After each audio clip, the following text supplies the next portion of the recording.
আওয়ামী লীগকে রাজনীতিতে ফিরতে দেওয়া হবে না বলে মন্তব্য করেছেন স্থানীয় সরকার, পল্লী উন্নয়ন ও সমবায় প্রতিমন্ত্রী মীর শাহে আলম।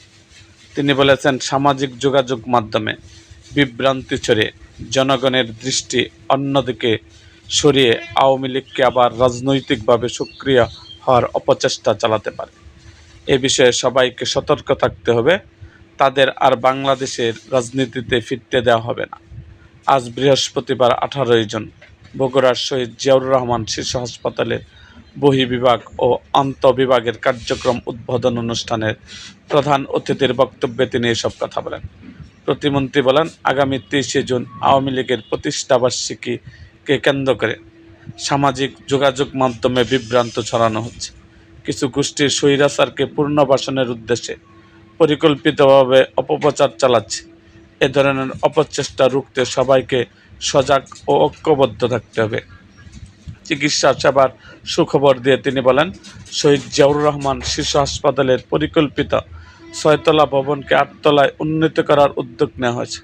পাশাপাশি হাসপাতালের পাশের বহুতল ভবন অধিগ্রহণ করে হাসপাতালের চিকিৎসা সেবা সম্প্রসারণে যুক্ত করার পরিকল্পনা সরকারের রয়েছে।